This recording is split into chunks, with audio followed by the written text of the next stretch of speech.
So this looks like it's almost all of our footage. It's a lot of our 7D footage. And you'll see that, like, I tried syncing all of it with Pluralize, but it's so nasty. And there's just so much going on that this is just B-roll anyway. So we're not going to really use that. You don't need the audio. That. Yeah, so what I'm going to do is I'm going to say new sequence, and I'm going to say Aaron B-roll. So we're going to have you go through this B-roll here. And then I'm going to sort it by... let me move this over here. I think I'm going to get a beach ball. It's catching up. It's catching up. We should pause the video and give it a break here. Oh, there we go. Okay. Oh, it's because we're too close to the bottom of the screen here.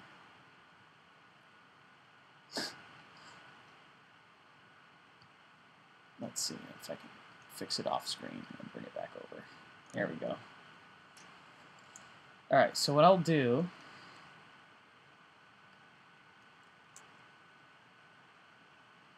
is I'm going to sort these by track so that the audio isn't coming over. Because you still might want that audio, but it's not completely necessary. So it'll sort the video tracks by that. I have Aaron B-roll here, and then I'm going to make a sequence for you to go through. These are colors. They were sorted that way just based on like what files I had brought in or hadn't brought in yet. So there was this celebrity hockey game, and then before the game and in between periods, they had like put on a clinic for kids and had like an all-star game for kids. So there's a lot of like crowd shots. So now you can see here's the whole sequence. It's how long is the sequence total? So what you did is you selected all the shots you wanted in the sequence, and then how did I just bring them in like that? Yeah. I selected them all. I made a new sequence. How did you make the new sequence? I just went to... Actually, let's just delete this and do it over. So I saw you make it up there, okay. Aaron B-roll, right? Yeah. So I double-clicked on that, and I'm going to highlight these first, and then I'm just going to drag and drop. Okay. I know that was one of your questions. This is how drag and drop friendly Avid is. So I drag and drop that in, and then I use command, backslash to do that. And then I'm going to do the same thing with this one. Up here. Now it looks like we do have some duplicates up here. So this will be a good thing for us to figure out. It looks like I brought in a lot of the same stuff twice. So let's see if we can figure out a way to distinguish, like other than 1, 2, 1, 2, how to get rid of half of those without. Yeah. What I think is best is sort them by creation date. And then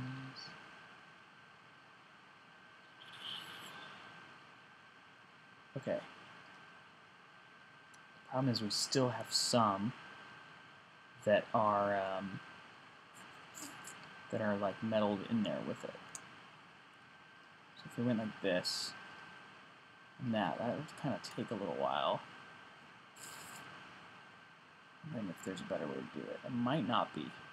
You just have to do it manually. Might have to do it manually, but the quick way to get rid of those... Okay, so let's go back and sort it by name again. And then we're going to take the rest of the clips in this bin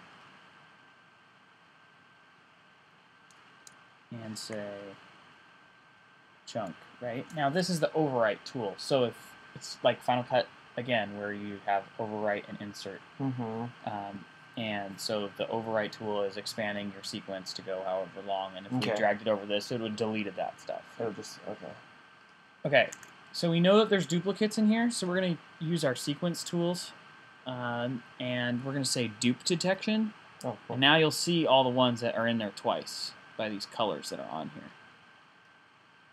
So what you can do really quick is you can just leave them up in your bin, and then if you have these, okay, so Avid will obey you based on what you want it to do. And that's the good news and the bad news, is that if you're new to it, it's confusing and tricky, but if you know how to use it, then it works to your advantage.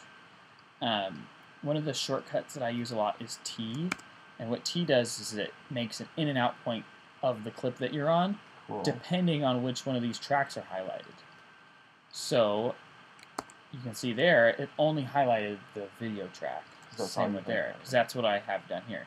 But if I tell it to do A1, A2, then it will do that too. So if I go like, okay, I want to keep the audio, I want to take the audio out, I want to keep the video in.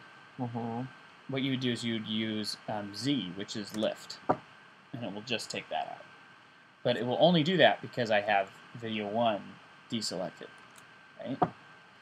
So in this case, I want to take one of those shots out, so I'm going to X, and it's going to collapse. And then I'll bring the other clips. Yeah, so what I would do is just go TX, take it out.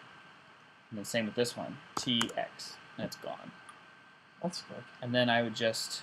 now, the other thing that Avid has is this fast-forward rewind button, which just goes to the next start of the clip. So I would just go through these and just hit TX, TX, TX until the dupe detection's gone. You know what I mean? Yeah, yeah. That's every red one, basically. Yeah. Like, oops. Yeah. So...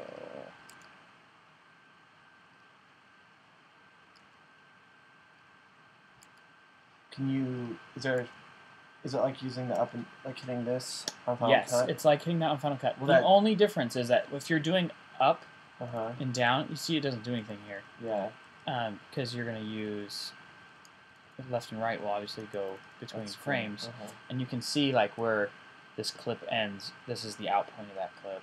That's the in point of that clip.